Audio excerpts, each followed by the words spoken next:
বর্ষা মৌসুমের প্রতি বুধবার ঘিওরের কেন্দ্রীয় ঈদগাহ মাঠে বসে এই বিশেষ হাট। সকাল থেকে সন্ধ্যা পর্যন্ত এখানে নৌকার বেচাকেনা চলে। দূর দূরান্ত থেকে ক্রেতারা আসেন পছন্দসই নৌকার খোঁজে। হাট জুড়ে সারি সারি নৌকার মাছ থেকে বেছে নেন নিজের চাহিদা অনুযায়ী নৌকা।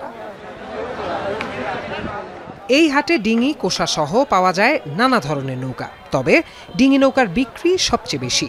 চাহিদার শীর্ষে চাম্বুল, করই আর মেহগনি কাঠের নৌকা।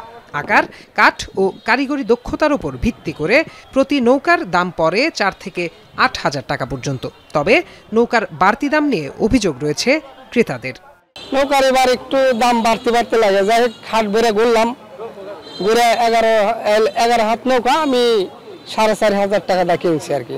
একটা কিনছি 10.5 হাত, 4,300 টাকা।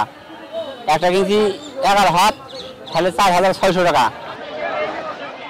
এদিকে বিক্রেতারা বলছেন বাজারে সব পণ্যের দাম বাড়তি। আগের বছরের চেয়ে এবার কাঠ, লোহা ও কারিগরদের মজুরি সহ অন্যান্য খরচ বৃদ্ধি পেয়েছে। তাই নৌকার দামও কিছুটা বেড়েছে। কাঠের দাম বেশি, লোহার দাম বেশি।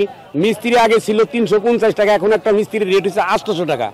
এই জন্য জিনিসের দামটা বেশি। আসলে আমরা যেখান থেকে কিনি, মানে ওখানে দাম একটু বেশি, আমাদের বিক্রি করা লাগে একটু বেশি ভাবে। পানি যেগুলো পারে আরে রাস্তাঘাট তলা হয়ে যায়, তো আমি এক হাটে 50টা 60টা ডুঙ্গা বেশি।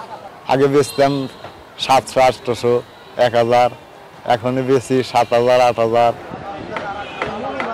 200 বছরের ঐতিহ্যবাহী এই হাট বর্তমানে পুরো দস্তুর বাণিজ্যিক হাটে রূপ নিয়েছে।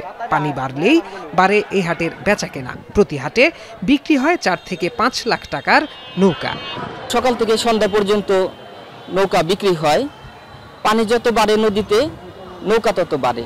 পানি কমতে থাকলে আস্তে আস্তে নৌকাও কমে যায়।